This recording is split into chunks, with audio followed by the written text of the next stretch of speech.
Hi, I'm Oliver the Ricketts, and I'm real mad. I saw a lot of crappy movies this year. So many that I felt the need to make a list. So, without further ado, here's my top 10 most hated films of 2018.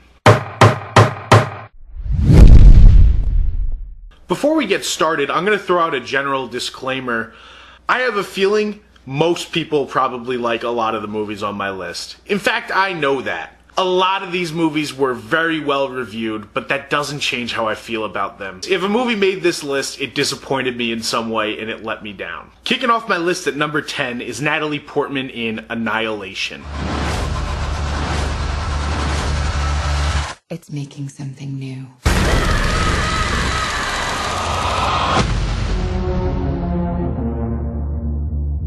It's not that I think this is a bad movie. It's just that I think this is an unfinished movie. And for some reason, nobody else seems to want to get on board with that. Now, the thing about Annihilation is it's definitely a movie that thinks that it's very, very smart. And I don't mind that. I also don't mind a movie that is not straightforward. However, if you're going to be a movie with an ambiguous ending, there has to be possible ways for your audience to come up with the right ending. In other words, you as the creator have to know what the real ending of your movie is. And that's not the impression that I got with Annihilation. At the end of the movie, you walk away and sure, you can come up with 10 possibilities for what the ending is, but every single one of them requires a huge leap in your mind when you think about the movie. Sliding in at number 9 is Vice. So we're gonna do this thing or what? I mean, is this happening? I believe we can make this work. Hot damn. Vice is a movie that actually wasn't going to be on my list. Not because I think it's good, but because I saw this movie on New Year's Day and I haven't had a lot of time to think about it. This being said, while we were recording these, I added this to the list because I got really angry. I could go on and on about all the things that I didn't like about Vice, but honestly, I just made a really long video about that, and it wasn't that long ago. And my opinions have not changed. Forget what a technically bad movie Vice is. My main issue with it is the balls on the director. This is a movie that ended and then came back just to tell the audience, if you didn't like this, you're stupid. It's all facts, right? I mean, they had to vet all this with a lawyer. How does that make it? What's you would say that libtard. What? Not only are you stupid, but your political views are wrong, and you must not like liberals. And you're a conservative, and that's a bad thing. Fact. If you feel that way, fine, but I think it's really shitty to ask me to watch a 2+ hour movie and then call me stupid at the end. That's just how I feel. Number 8 on my list is the Bruce Willis movie, Death Wish. Someone took my wife. Everyone involved is going to pay.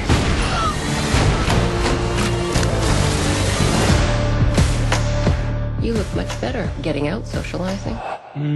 Death Wish is one of those movies that you knew wasn't going to be good walking in. And I intentionally tried to leave most of those movies out. Because why am I going to sit here and talk about something that wasn't going to be good from the get-go? So I decided to pick one that I thought was the worst offender. Before we get into the movie itself, Death Wish is just the victim of a bad marketing campaign. Personally, I think if your movie's coming out after the Parkland shootings, one of the biggest shootings in American history, and one of the most controversial news topics at the time, it's probably a really bad idea to center your marketing campaign around being the good guy with a gun.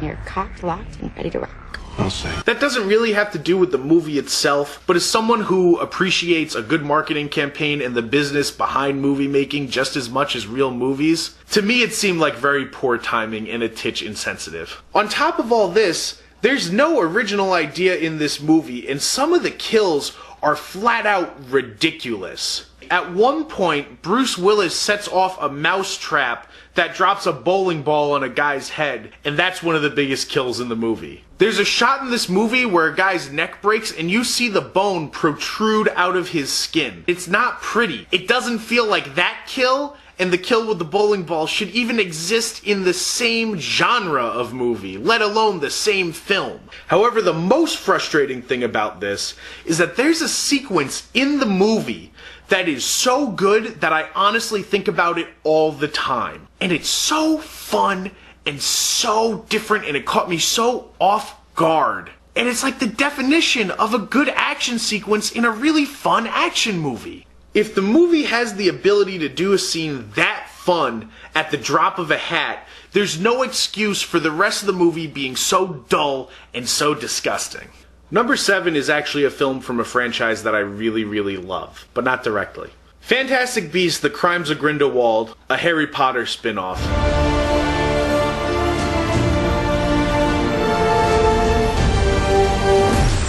That's her brother? I think that might have been the best moment of my life. Is definitely one of my least favorite movies of the year. Not only that, but it's probably one of the worst franchise films I've ever seen, period. When I think about the fact that there are going to be 5 movies in this franchise, it just makes me question where we're going. One of my main issues with it is definitely J.K. Rowling having written the screenplay. There's a general assumption that she's a good writer, she must be able to write a movie, and she can't. Writing a movie and writing a really good book are 2 totally different things. In a book, you have much more time to flesh things out, and you have time to take apart your characters and really explain them so that you're engaged, which is something that the Harry Potter books do really well. A movie doesn't give you this luxury. Personally, I think that movie making is one of the most interesting art forms out there today. And just the notion that because you wrote a book means you can write a screenplay is a little insulting to me. This next one's gonna make people mad. In fact, a lot of the picks after this are gonna make people mad. Number 6 is Halloween.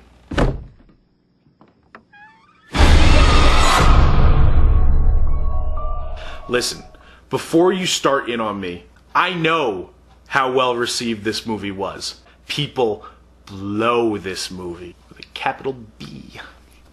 To me, this seems like a case of The Emperor Has No Clothes. Halloween was not a good remake or a good sequel. And that's coming from somebody who loves the franchise. The original Halloween is one of my top 10 movies of all time. Jamie Lee Curtis should have been the main focus. And people keep telling me that she is. And that's just not true. There are so many other characters that take away from Laurie and from the story of Laurie versus Michael for no reason other than we need to fill 2 hours, which you could have easily done with Jamie Lee Curtis. But the worst thing about all this is that while Halloween is not John Carpenter's Halloween, it certainly thinks that it is. The movie will take time just to stop and do scenes straight out of the first movie. And while sometimes that's cool in a movie that was better handled, here it feels like you knew you didn't have enough material, so you called on old stuff that you knew would get a rise out of people. And that's a little scummy. Number 5 is a movie that I almost didn't put on this list, because while I think that it's terrible, it's actually kind of hilarious how terrible this movie is. The 2018 version of Robin Hood is probably one of the worst put together movies I've ever seen. Really inspiring. Thanks. You're not Robin of Locksley anymore. You're Robin Hood. You know when you're a kid and you're playing pretend, but the version of pretend that you're playing is ripped off of a movie or a book or a story that you've heard, so you're not really making it up, you're just trying to live it vicariously? That's what's going on in this movie, because whoever's making the Robin Hood movie really wants to be making the Dark Knight trilogy. The only issue with that is that somebody already made the Dark Knight trilogy. And it's so oddly befuddling because the movie goes to bizarre lengths to rip things straight out of the Dark Knight. Not only are there scenes that are almost shot for shot, but something happens to a certain character in this movie that echoes what happens to Aaron Eckhart's Two-Face so perfectly that it couldn't have happened on accident. My pick for the number 4 spot really comes as no surprise to me, because it was a really bad idea to make a Han Solo film without Harrison Ford.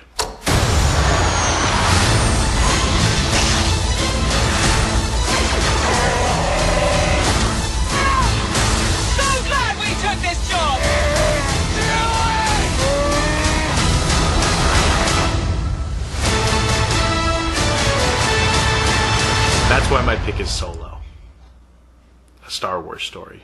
Listen, forget that this movie is boring and predictable and cliche. It just didn't have good intentions from the start. It clearly was a choice in a boardroom where a couple of executives went, who's our most marketable character other than Darth Vader? Well, that's Han Solo. For some reason, this movie misses entirely what makes Han Solo cool, and that's mystique. If you sit down and you explain the origin of Han Solo, you lose all the mystique around the character. We didn't need to know anything other than what we're told in Star Wars about Han. Now we're getting into the real meat of the list, because my top 3 for this list, I think I hated them all equally, but for very different reasons. So my big issue was, what kind of hate is the worst kind of hate? And this is the movie that I hate the most for the most harmless reason. For my number 3 pick, I put Bohemian Rhapsody. You're a legend, Fred. We're all legends.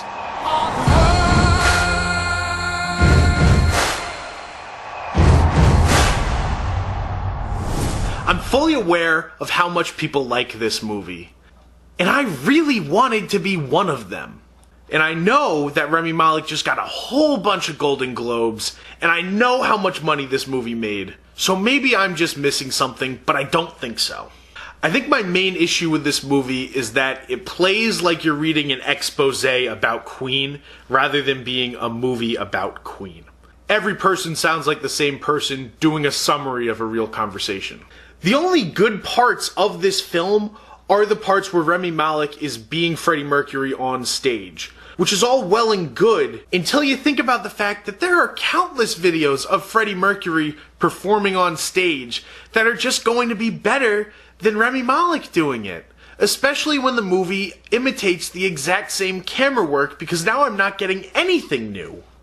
Coming in at number 2 on my list is First Man.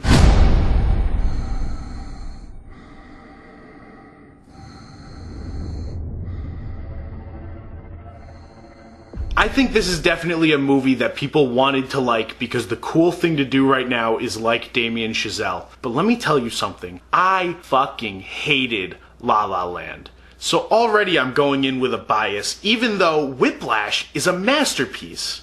First Man, I think, shows me where I fall on the director himself, though. I'll be honest, and this is not an exaggeration, I don't think I've ever been this bored in a movie theater. There's only one movie that I've ever seen in the theater that I think was as bland as First Man, and that was The Counselor. Anybody remember The Counselor? What a mess. Regardless, there is nothing interesting about First Man.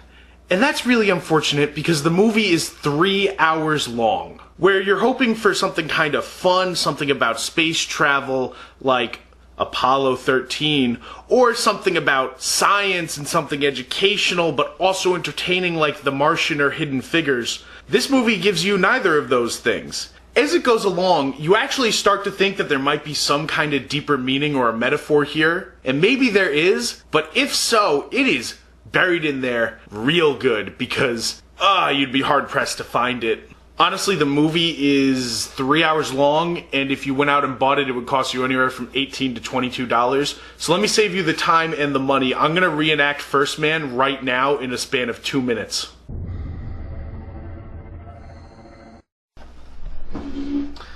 It's me, the doctor, and your daughter is dead. It's me, Neil Armstrong.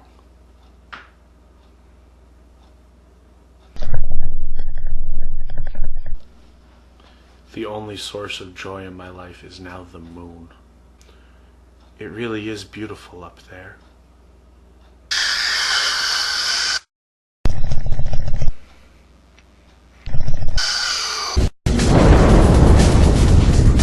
I'm Buzz Aldrin. I'm excited to go to the moon. I think we should bring extra fuel.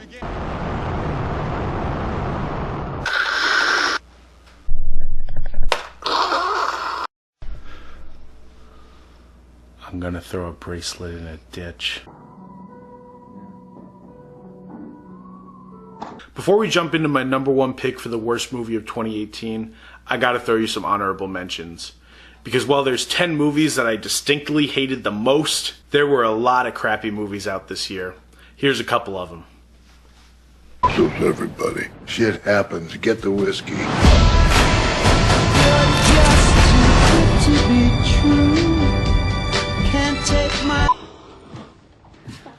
Hey, frozen pizza, awesome.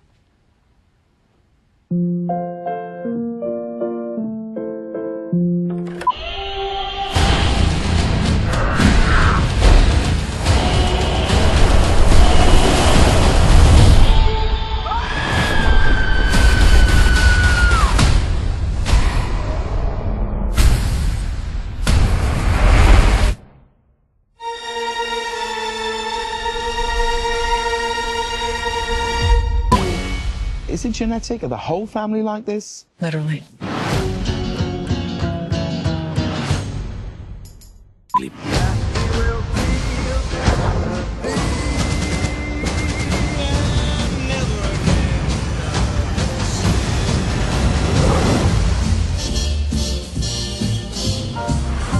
And without further ado, my number one pick for 2018, and if you know me, this isn't a surprise, Venom.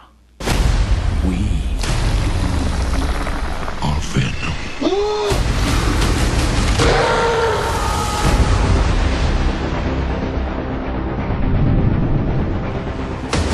Here's the thing.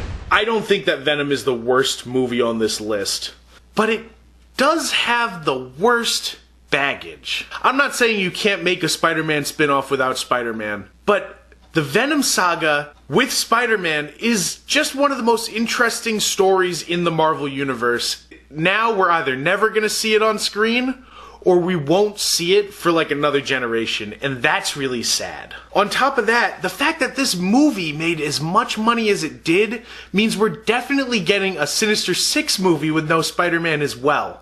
And it means that Sony almost learned a lesson with The Amazing Spider-Man, but because everybody went out for this movie and showed up, that all gets taken back. All those issues that you had with The Amazing Spider-Man 2, they're all in Venom. It's doofy, it's silly, and it doesn't know it. In fact, the only person who seems like he's wise to that is Tom Hardy, which really doesn't help because he's the lead and he's the one acting the most like a cartoon. And look, I'll be fair, maybe this would have been acceptable in like 2000 to 2002, around the same era as like Catwoman and like Daredevil. We had Woody Harrelson in a Wendy's wig.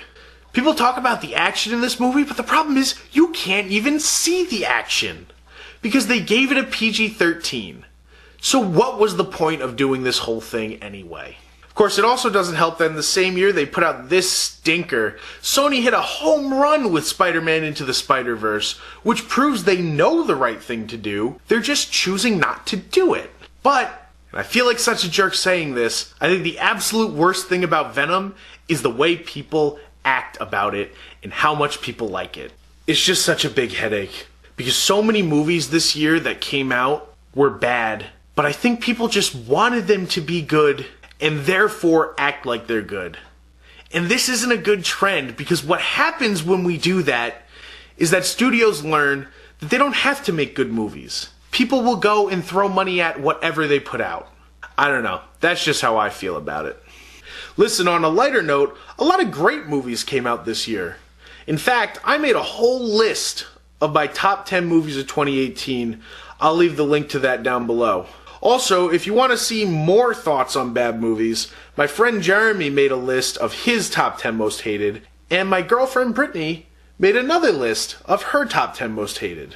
In the meantime, if you want more of this face, find me on Facebook, find me on YouTube, and let me know what you thought. Here's hoping that 2019 is just a better year for film altogether. I'm Oliver the Ricketts. Good night.